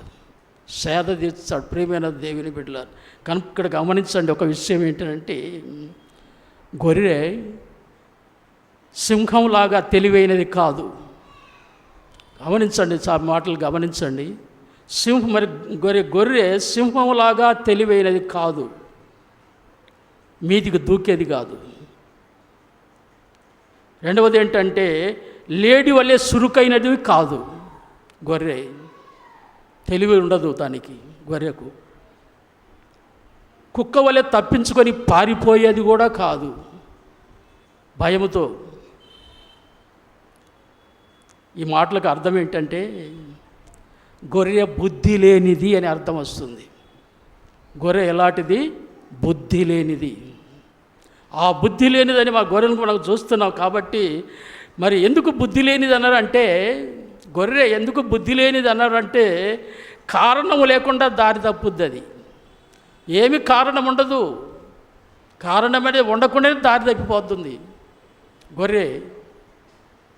రెండవది ఏంటి మనం గమనిస్తున్నాము, ఒకసారి దారి తప్పిపోయింది అని అంటే ఆ దారి మరలా తెలియదు దానికి.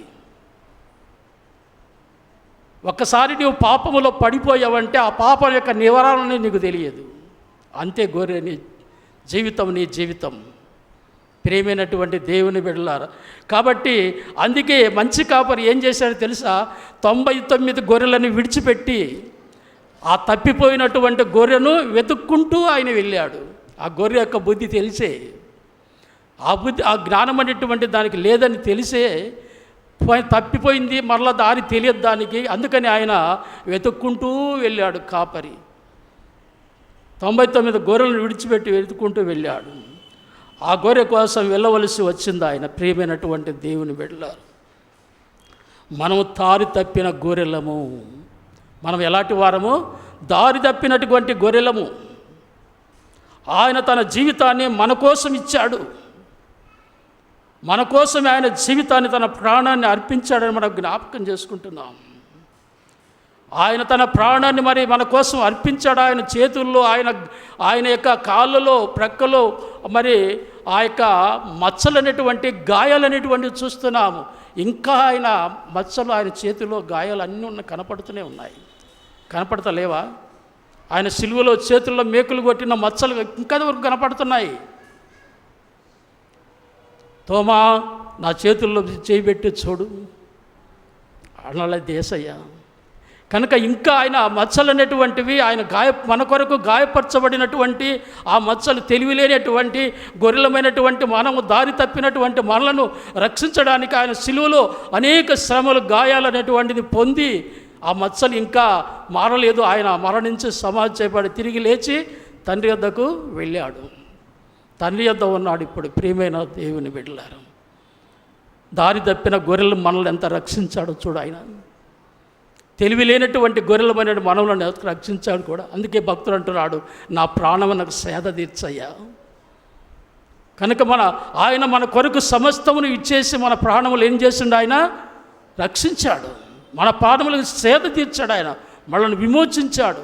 మన ప్రాణాలను ఏం చేశాడంటే సేద తీర్చాడు. ప్రియమైన దేవుని బిడ్డలకు మనకు ఉచితమైన రక్షణ ఇచ్చి ఆయన ఏం చేశాడు అంటే మరణించి మరణాన్ని జయించి లేచి పరోహణమై తండ్రి కుడి పార్శ్వములో ఉన్నాడు.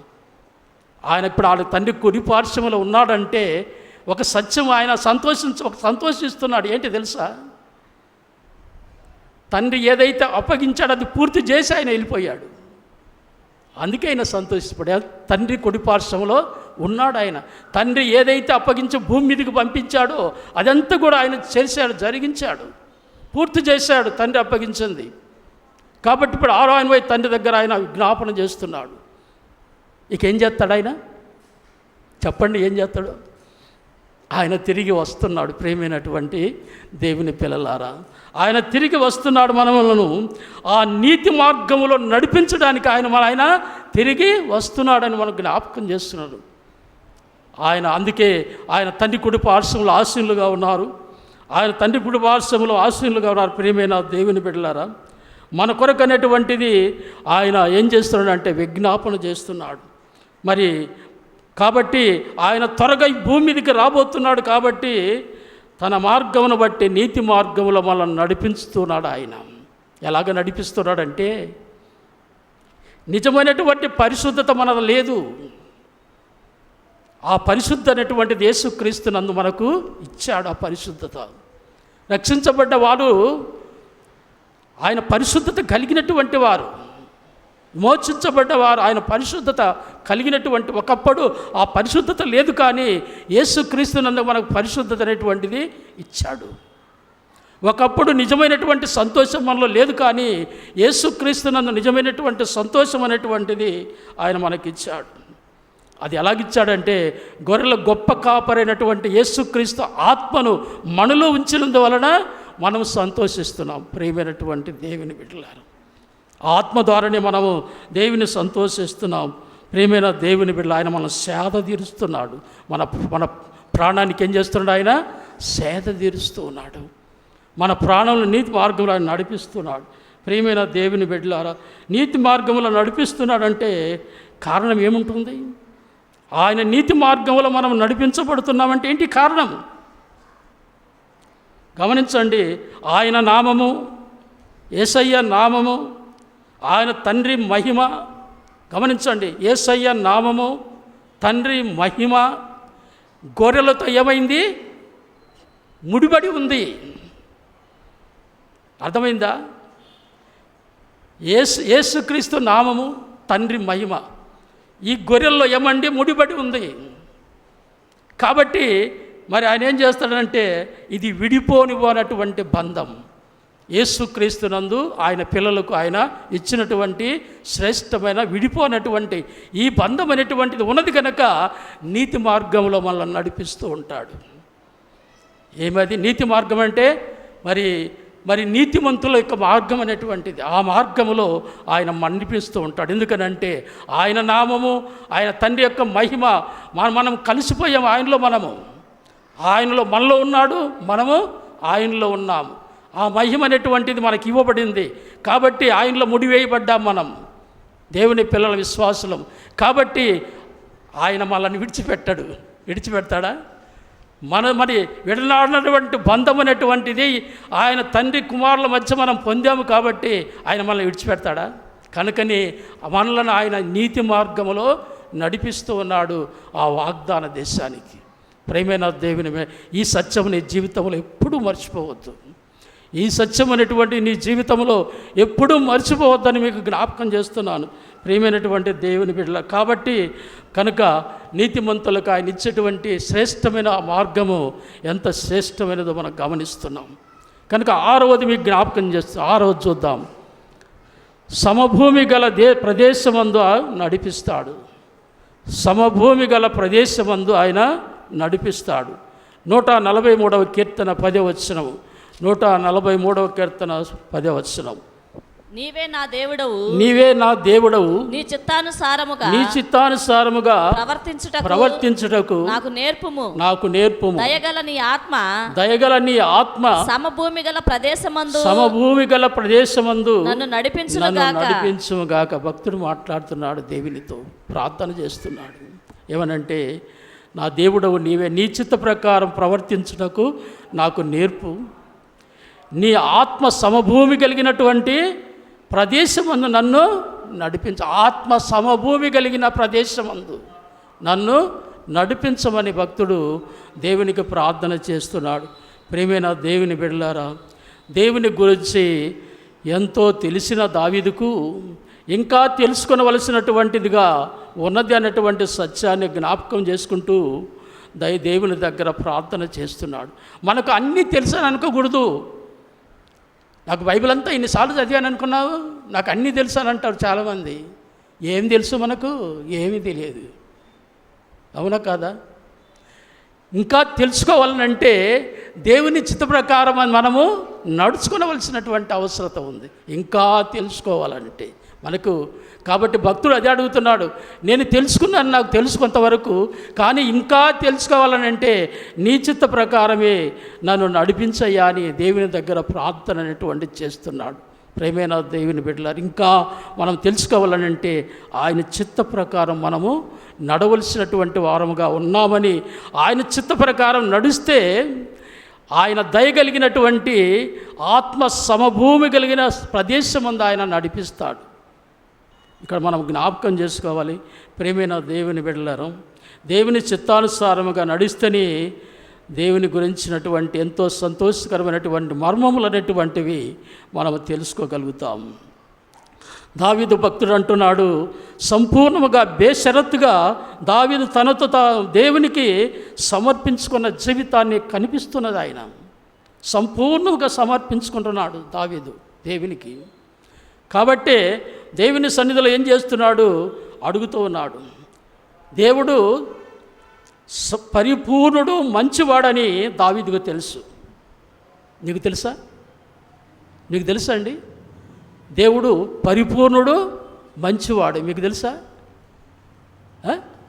ఏంది తెలుసు? మీకు తెలుసు, నాకు కూడా తెలుసు. మీకు తెలుసు, నాకు. ఆయన పరిపూర్ణుడైన దేవుడు, చాలా మంచివాడైన దేవుడు. అది దావీదుకు తెలుసు, నీకు తెలుసు, నాకు తెలుసు, అందరికీ తెలుసు.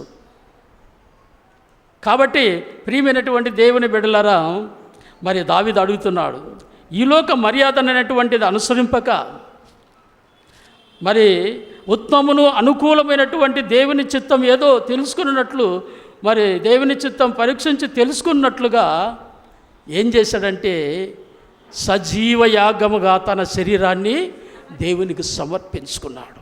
సజీవ యాగముగా బేషరతుగా సంపూర్ణముగా దేవునికి అప్పగించుకున్నాడు తన జీవితాన్ని. అలాగ ఉండాలి మనము. ఆ సంపూర్ణముగా నా జీవితాన్ని ప్రభుకు అప్పగించేసేయాలి, ఆయనకు అప్పగించేసేయాలి మనం. అదే దేవుడు అంటున్నాడు, సంపూర్ణంగా నా జీవితాన్ని నీకు అప్పగించాను, ఉత్తమను అనుకూలమైనటువంటి సంపూర్ణమైన దేవుని చిత్తమని పరీక్ష తెలుసుకున్నట్లుగా ఏం చేసి సజీవ యాగముగా నా శరీరాన్ని సమర్పించాడు దేవునికి. నూతనమైనటువంటి ఆ జీవితం మగునట్లుగా రూపాంతరం పొందాడు. రూపాంతరం అంటే దేవుని పోలిక.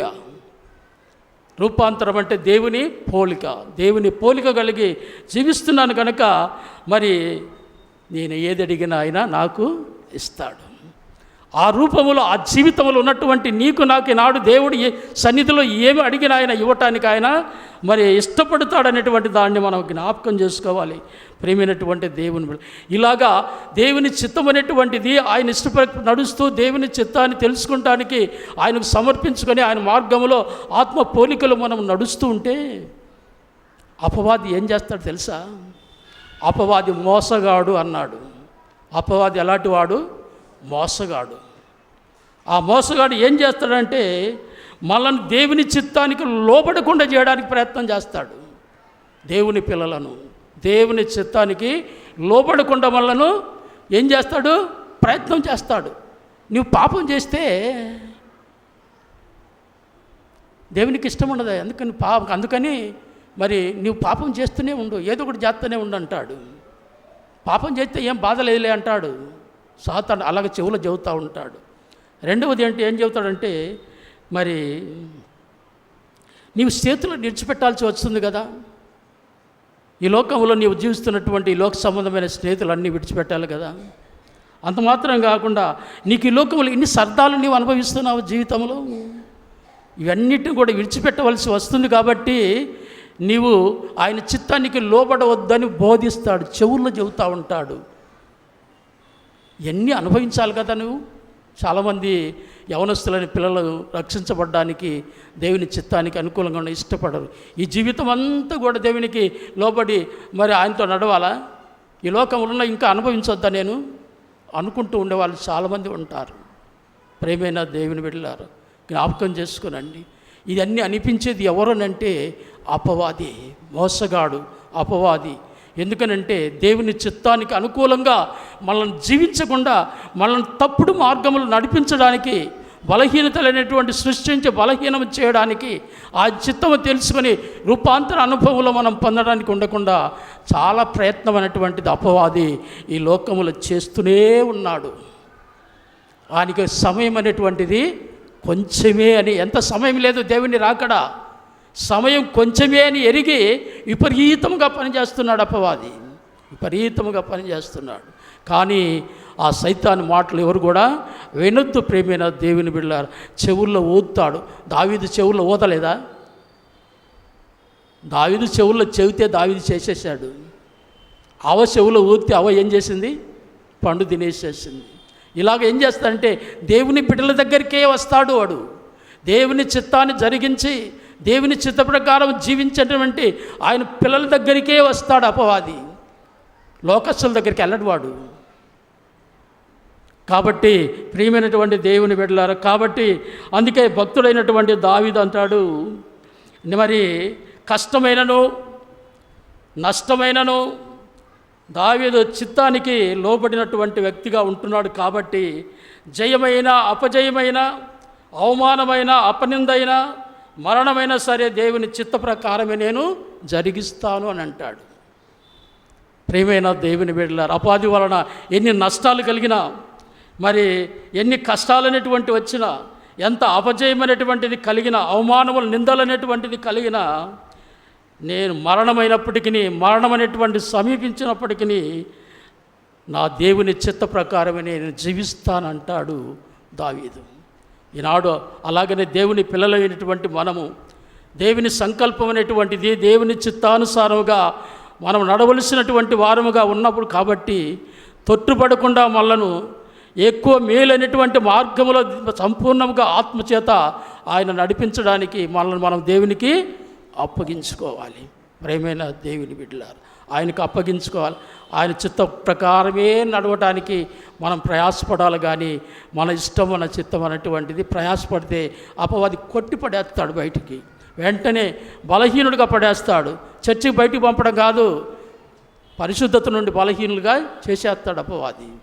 కాబట్టి జాగ్రత్తగా కనుక సంపూర్ణముగా మరి ఆయనతో జీవించడానికి, రూపాంతర అనుభవంలో ప్రభుతో నడవడానికి ఆత్మపోలికగా మనం జీవించవలసిన అవసరత ఉన్నదని ప్రభు జ్ఞాపకం చేస్తున్నాడు. ప్రియమైన దేవుని బిడ్డలారు, కాబట్టి ఆయన మనల్ని మరి సమభూమి కలిగిన ఆత్మ సమభూమి కలిగినటువంటి మార్గములో ఆయన నిత్యము ఆయన ఆత్మధార మనలను నడిపిస్తూ ఉన్నాడు.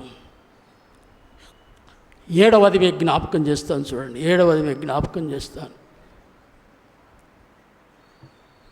ఆయన కోరిన రేవునకు వారిని నడిపించను అని, ఆయన కోరిన రేవునకు వారిని నడిపించను. 107వ కీర్తన 30వ వచనం చూడండి. 107వ కీర్తన 30వ వచనం. అవి నిమ్మళమైనవని వారు సంతోషించరు. వారు కోరిన రేవునకు ఆయన వారిని నడిపించను. ప్రియమైన దేవుని బిడ్డల గమనిస్తున్నాము. ప్రభువునందు ప్రియమైన దేవుని బిడ్డలారా, ఇశ్రాయేలు వాగ్దాన దేశం నుండి వారు దేవుడు ఎంత అద్భుతముగా ఆశ్చర్యకరముగా వాగ్దాన దేశానికి ఆయన నడిపిస్తున్నాడో, మరి ఇశ్రాయేళ్లకు మరి మనస్సు అనేటువంటిది, హృదయం అనేటువంటిది కావాలి కదా. దేవుడు చేసినటువంటి ఆశ్చర్య కార్యములకు దేవునితో ఎలాగ నడవాలి వారు, ఎలాగ జీవించాలి వారు. కానీ దేవుడు చేసినటువంటి మేలు మర్చిపోయినటువంటి వారై దేవునికి తిరుగుబాటు జీవితం కలిగినప్పుడు దేవుడు ఏం చేస్తాడంటే, వారి స్థితిని ఎంతవరకు ఇశ్రాయేళ్ల స్థితిని ఎలాగ ఉన్నదని అంటే మనం గమనించాలి. దేవుడు వారిని విడిచిపెడితే వారి జీవితం ఎలాగ ఉంటుందో ఒకసారి జ్ఞాపకం చేసుకోవాలి మనము. దుర్భరమైనటువంటి స్థితిని వారు అనుభవించారు అని మనం జ్ఞాపకం చేసుకోవాలి. ఎంత దుర్భరమైన స్థితి అంటే, వారు నడి సముద్రములన్న ఒక వ్యక్తిలాగా ఉన్నారు. నడి సముద్రంలో ఉన్నటువంటి ఓడ మరి ఎలాగుంటుందో మనకు తెలుసు. ప్రియమైన దేవుని బిడ్డలారా, ఆయన ఏం చేశాడనంటే, ఆ సముద్రములో ఉన్నటువంటి ఓడలాగా ఉన్నారు ఇశ్రాయేలీలు. తుఫాన్ అనేటువంటిది ఆయన రేపాడు. తుఫాన్ అనేటువంటిది లేపాడు. పర్వతమంతా ఎత్తుగా ఎగిరినటువంటి మరి పడుతున్నటువంటి కెరటాలు, ఓడ తెరచాపనేటువంటిది ఎత్తాడు. అది కొట్టుకొని పోతూ ఉంది. అనుభవం గల నాయకులు ఏం చేస్తారంటే, ఓరం దూరంగా నడిపించాలనుకున్నారు. కానీ ఒడ్డు అనేటువంటిది వారికి కనబడటం లేదు. గాలి విసిరి కొట్టింది, దీపాలు అనేటువంటిది ఆరిపోయినాయి ఓడలో. చిన్న ఓడ సముద్రములో దిక్కు తోచక ఉంది. ఎవరి ఓడ? ఎవరు? ఇశ్రాయేలే కదా. ఇశ్రాయేలు ఓడ ఎవరు? ఇశ్రాయేలే. వారికి ఇక నిరీక్షణ లేదు. ఓడ ఎంత నడి సముద్రంలో మరి అల్లాడుతూ ఉంది. నడి సముద్రం అల్లాడుతూ ఉంది. అందులో ఓడలో ఉన్నటువంటి వ్యాపారస్తులు వాళ్ళు కూడా ఉన్నారు. ఆ వ్యాపారస్తులు కూడా ఆయన చేసేటువంటి అద్భుతమైనటువంటిది వారు చూస్తూనే ఉన్నారు. ప్రియమైన దేవుని బిడ్డలారా, మరి ఆ యొక్క ఓడ అనేటువంటి తల కిందగా పైకి ఎగరడం, కిందికి రావడం, పైకి ఎగరడం, కిందికి పోవడం, ఇలాగ సముద్రంలో మిట్మిటాడుతుంది ఆ ఓడ. ఇశ్రాయేలు ప్రజలు అని మనం జ్ఞాపకం చేసుకోవాలి. వారి జీవితం అనేటువంటిదని మనం జ్ఞాపకం చేసుకోవాలి. ఎందుకు అలాంటి జీవితం అనేటువంటిది వారికి కలిగింది? అంత బలహీనులుగా వారు మరి సముద్రములో తరంగాలుగా మరి కెరటాలతో కొట్టబడుతున్నటువంటి మరి ఆ వారుగా అంతగా ఎందుకు వారిని దేవుడు వారిని విడిచిపెట్టాడు? ఎందుకు అంత శ్రమ అనేటువంటిది వారికి కలిగింది అంటే దేవుడు చేసిన మేలు వారు మరిచిపోయారు. దేవుడు చేసినటువంటి మేలు మర్చిపోయారు. చూడండి 107వ కీర్తనలోనే చూడండి 10-12 వచనం చూడండి. దేవుని ఆజ్ఞకు లోబడక, దేవుని ఆజ్ఞకు లోబడక మహోన్నతుని తీర్మానమును తృణీకరించినందున బాధ చేతను ఇనుపకట్ల చేతను బంధింపబడిన వారై చీకటిలోను మరణాంధకారములోను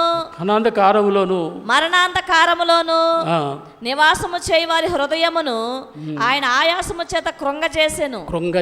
చాలు. ఇంకా ఏం చేశాడంటే ఆ నడుసము వారి జీవితంలో ఒక తుఫాన్ అనేటువంటిది రేపాడు. చూడండి 25-27 వచనాలు చూడండి. ఆయన సెలవీయగా తుఫాను పుట్టెను.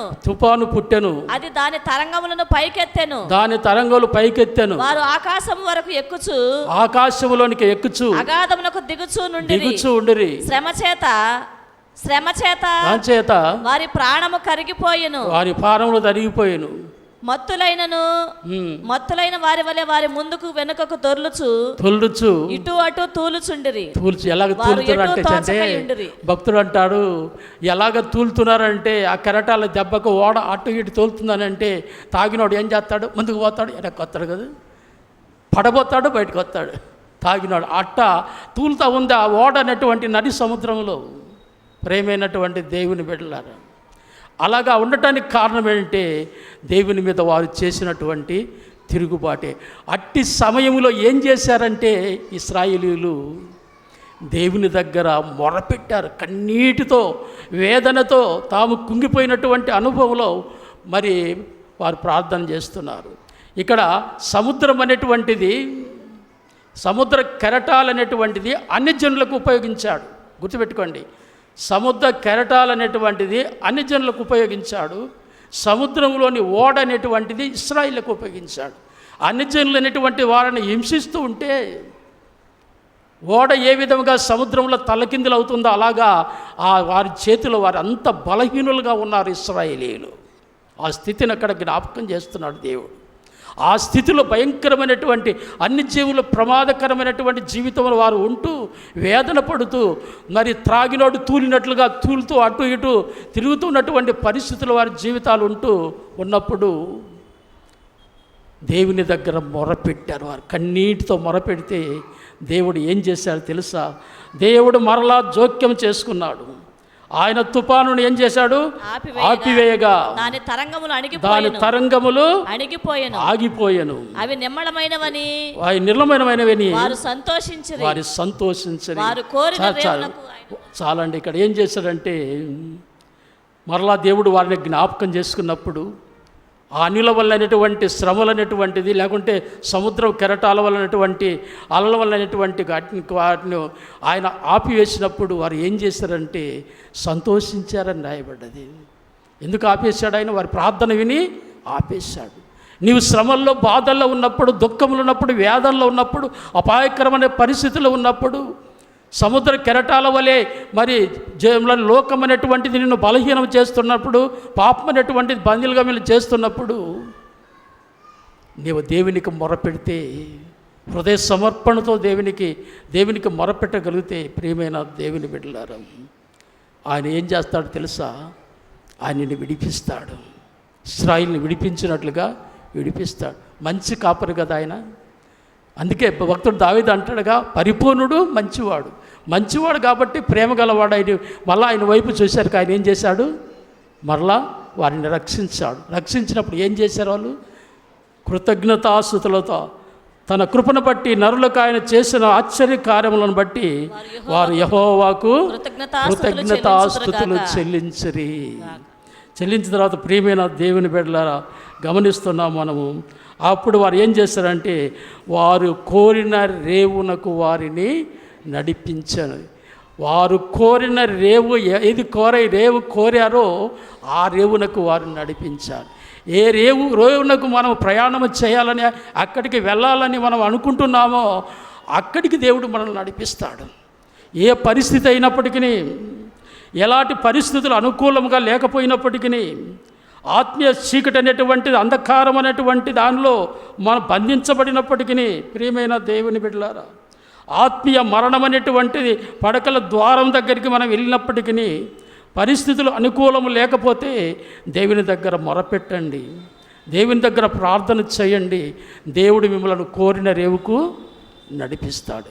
ఏ స్థలానికి వెళ్ళాలని నీవు వెళ్ళాలని నీవు ప్రయాణం చేస్తున్నావో ఆ స్థలానికి ఆయన తప్పకుండా నడిపిస్తాడు. ప్రియమైన దేవుని బిడ్డ, ఇశ్రాయేలీయులను వారు కోరిన రేవునకు ఆయన వారిని నడిపించెను. చూడండి, మరి మేలు చేసినప్పుడు దేవునికి దూరం అయిపోయారు. మళ్ళా దేవుడు శిక్షించినప్పుడు మళ్ళా దేవుని దగ్గరికి వెళ్ళారు, ప్రార్థించారు. మళ్ళా దేవుడు ఏం చేశాడు? వారికి కనికరించాడు, రక్షణ ఇచ్చాడు, దేవునికి వందనాలు చెల్లించాడు. ప్రియమైన దేవుని, మన దేవుడు మంచివాడు, మన దేవుడు మంచివాడు, ప్రేమ గల దేవుడు.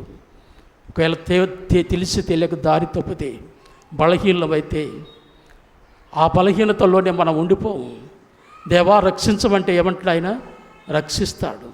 జిగటగల దొంగ ఊపిలో నుండి, నాశనకరమైనటువంటి గుంటలో నుండి ఆయన నన్ను పైకెత్తి బండ మీద నిలిపాను అని అంటాడు. ప్రియమైన దేవుని బిడ్డల లేపుతాడు. మళ్ళా ఆయన క్రీస్తు అనే బండ మీద మనలను నిలవపెడతాడు. కాబట్టి దేవునికి వందనాలు చెల్లించాలి, కృతజ్ఞతాస్తుతులు చెల్లించాలి. కాబట్టి అప్పుడు దేవుడు మనం కోరినటువంటి స్థలానికి ఆయన మనను నడిపిస్తూ ఉంటాడని మీకు జ్ఞాపకం చేస్తున్నాను. ప్రియమైనటువంటి దేవుని బిడ్డలారా, ఇక రెండు ఉన్నాయి చెప్పి నీకు ముగిస్తాను. ఇంకా రెండు నడిపింపులు అనేటువంటి చిన్న క్లుప్తంగానే మీకు జ్ఞాపకం చేస్తాను. 8వది ఏంటనంటే, కృపచేతనే నీవు వారిని నడిపించితివి. కృపచేతనే వారిని నీవు నడిపించితివి. నిర్గమకాండం 15:13 వచనం చూడండి. 15వ అధ్యాయం 13వ వచనం చదవండి. నీవు విమోచించిన ఈ ప్రజలను నీ కృపచేత తోడుకొని పోతివి. నీ బలము చేత వారిని నీ పరిశుద్ధ ఆలయమునకు నడిపించితివి. ప్రియమైన దేవుని బిడ్డలకు గమనిస్తున్నాం మనము. భక్తుడైన మరి దేవుడు భక్తిహీనులను ఏం చేస్తుంటాడంటే శిక్షిస్తూ ఉంటాడు. భక్తిహీనులను, భక్తి నుండి తొలగిపోయిన వారిని. అయితే మరి దేవుని ఎరిగినటువంటి వారిని ఏం చేస్తుంటాడంటే వారికి కావలసినటువంటి తగిన రీతిగా వారిని ఆయన నడిపిస్తూ ఉంటాడని మనము దేవుని గ్రంథం మనకు తెలియజేస్తుంది. ఆయన ప్రేమను బట్టి, ఆయన విమోచించబడిన ఆయన ప్రజలను ఆయన కృపచేతనే మనలను ఆ శ్రేష్టమైన వాగ్దాన దేశానికి ఆయన నడిపిస్తూ ఉన్నాడు. ఆయన కృప అంటే ఆ కృప ఎంత శ్రేష్టమైందనంటే మరి నిన్ను నన్ను రక్షించినటువంటిది ఆ కృపే ఎదక్కుంటూ వచ్చి మనల్ని విమోచించి రక్షించింది. ఆ కృప నిన్ను నన్ను ఈనాడు పరలోక రాజ్యమే చేర్చేటువంటిదిగా ఉంటుందని జ్ఞాపకం చేసుకుని, కనుక ఆ పరలోకంలో మనం తీసుకుని వెళ్ళేటువంటిది కృపేనని మనం జ్ఞాపకం చేసుకుంటూ, పవిత్రమైనటువంటి స్థలానికి ఇశ్రాయేలును వాగ్దాన దేశానికి నడిపించినట్లు, అంటే ఆ సియోను ఆ వాగ్దాన దేశానికి ఇశ్రాయేలును నడిపించినట్లుగా ఆయన విమోచించబడిన రక్షించబడిన విశ్వాసులను ఏం చేస్తారంటే పరలోకానికి ఆయన ఆత్మ ద్వారా తీసుకొని వెళ్తున్నాడని మనం జ్ఞాపకం చేసుకోవాలి. ఇప్పుడు మనం ఆత్మ ద్వారా పరలోకానికి వెళ్ళిపోతున్నాం. మనం పరలోనికి ప్రయాణం చేస్తున్నాం. మన సొంత శక్తి కాదు, కృపచేతనే పరిశుద్ధ ఆత్మ యొక్క నడిపింపులోని మనం ప్రయాణం చేస్తున్నాం.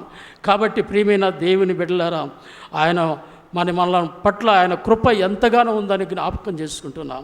9వ లాస్ట్ది మీకు జ్ఞాపకం చేస్తున్నాను. 9వ చూడండి. మరి నీ ఆలోచన చేత నన్ను నడిపించితివి. ఎవరి ఆలోచన ఇది? ఎవరి ఆలోచన? ఆయన ఆలోచనతో నీవు నన్ను నడిపించితివి అంటాడు. 73వ కీర్తన 24వ వచనం. 73వ కీర్తన 24వ వచనం చూడండి. నీ ఆలోచన చేత నన్ను నడిపించదవు. తరువాత మహిమలో నీవు నన్ను చేర్చుకొందువు. ఎక్కడ మనం చూడండి ఎంత శ్రేష్టమైన సత్యము. నీ ఆలోచన చేత నన్ను నడిపిస్తున్నావు, తర్వాత నన్ను ఎక్కడికి చేరుస్తావు?